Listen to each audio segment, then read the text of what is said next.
we should see to it that we upbring our children close to the Quran and the Sahih Hadith. It is a duty that we give our children proper education. That is the reason I say that your children are your amana. See to it you give them proper education for both the worlds.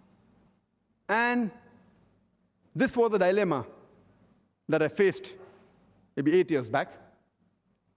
And though, alhamdulillah, I used to give talks on education, and I did take time to choose my life partner because I wanted the right life partner. And finally, Allah gave me, alhamdulillah. And when the children were born, my eldest son is 12 years old, and I always had that thing that we should have a proper school which has a striking balance between the Islamic education and the formal education. I don't call mathematics, science as secular education, because secular by definition means nothing to do with God. I believe science believes in God. Mathematics is Islamic subject. So therefore, when I talk about the other conventional subjects, I call them formal education.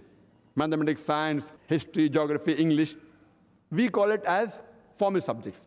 So I always had that dream that to have a school which has the striking balance between the Islamic subjects, Islamic education, and the formal education.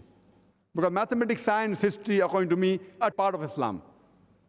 And that made me tour the world, and I did a survey, alhamdulillah, of most of the Islamic schools at that time. That was about 6 to 8 years back. In a span of 2-3 years, mashallah, I went to most of the best schools of the world. In America, in Canada, in UK, in South Africa, in Australia, in Malaysia, and I visited hundreds of schools. And when I observed that in the Western countries, most of the Islamic schools, almost all, they were more of a Muslim-managed school. Muslim-managed school means the management was Muslim, but I would not call them as Islamic schools.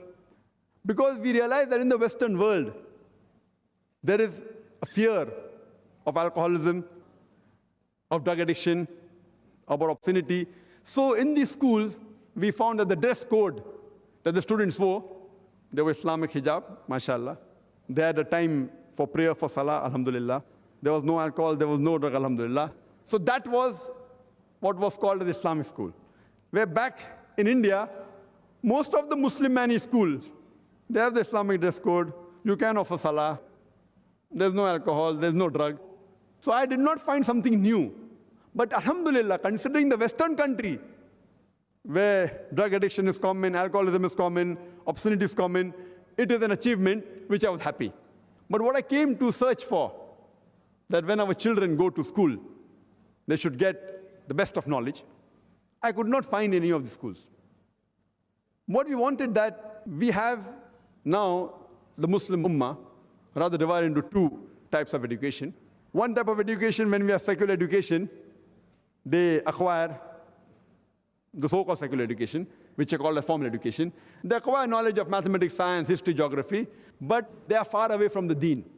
On the other hand, when we go to our madrasas, we teach about Quran, Hadith, Sharia, fiqh.